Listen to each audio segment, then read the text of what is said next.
Hello viewers, welcome back to my channel. నేను మీ Raghavarani. So ఈరోజు video ఏంటి అనుకుంటున్నారా? మీకు అర్థమైపోయింది కదా. స్వీట్ పొటాటో హార్వెస్ట్ అండి నా బాల్కనీలో. ఫ్రెండ్స్, నేనైతే స్వీట్ పొటాటో హార్వెస్ట్ చేస్తున్నాను మా బాల్కనీ గార్డెన్లో. చూడండి ఎంత రావాలి అనిపిస్తుందో.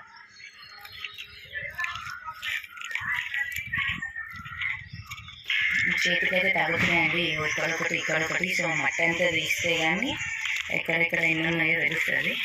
చూద్దాం ఎన్ని వస్తాయో. చూడండి ఫ్రెండ్స్, ఇది ఒక్కటైతే వచ్చింది. ఎంత బాగుందో, ఎంత పెద్దగా ఉంది. ఇంకొకటి కూడా వచ్చింది ఫ్రెండ్స్, చూడండి.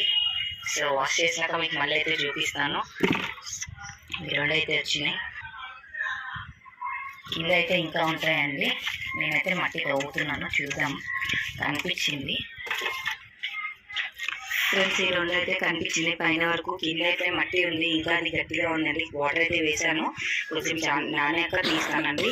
సో ప్రస్తుతానికి అయితే ఈ రెండు పెద్ద పెద్దవి వచ్చాయండి. చూడండి ఎంత పెద్దగా ఉందో.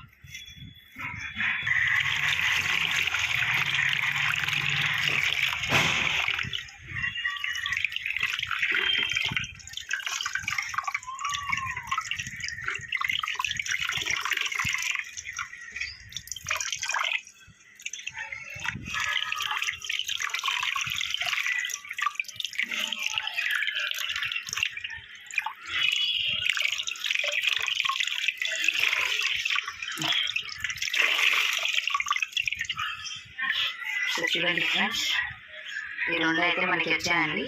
సో నేనైతే మళ్ళీ ఆ మొక్కను అయితే మళ్ళీ మట్టిలో పెడతాను, మళ్ళీ రిగ్రో అవుతుంది. సో ఇవైతే నేను ఏం పెద్ద కేర్ తీసుకోకుండా వచ్చినాయండి. సో నేను ఇంకా కేర్ తీసుకుని ఇది చేస్తే ఇంకా బాగా గ్రోత్ అనేది వస్తుందని చెప్పని అర్థమైంది.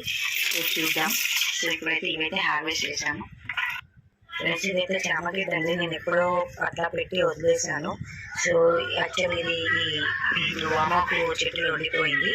సో ఇప్పుడైతే నేను చూసి తీసానండి. సో నేనైతే వేరే దాంట్లోకి రిపోర్టింగ్ చేసుకుంటున్నాను. సో అదొక్కటే కాదు, ఇది సో ఇంకా ఇలా వచ్చేసాయండి. సో ఇదిగోండి, ఇది ఒకటి. ఇవన్నీ నేను వేరే దాంట్లోకి రిపోర్టింగ్ చేస్తాను. నేనైతే ఇవి వీడియోకి రిపోర్టింగ్ చేశాను. సో అందులో ఉండడం వల్ల గ్రోత్ సరిగా అయితే లేదు. సో ఇప్పుడైతే దీంట్లోకైతే రిపోర్టింగ్ చేశానండి. ఇది నా బీట కాదు అండి, ఏదో అట్లా విత్తనం అయితే వస్తుంది. దీనికైతే సపోర్ట్ ఇవ్వాలి. ఫ్రెండ్స్, ఈరోజు అయితే ఇదే అండి వీడియో. సో మీకైతే నచ్చింది అనుకుంటున్నాను. చూస్తున్నారు కదా, ఈ ఫ్లవర్ అయితే మా బాల్కనీలో ఈరోజు పూసింది. మీకు కనుక నా వీడియో నచ్చినట్లయితే లైక్, షేర్ అండ్ సబ్స్క్రైబ్.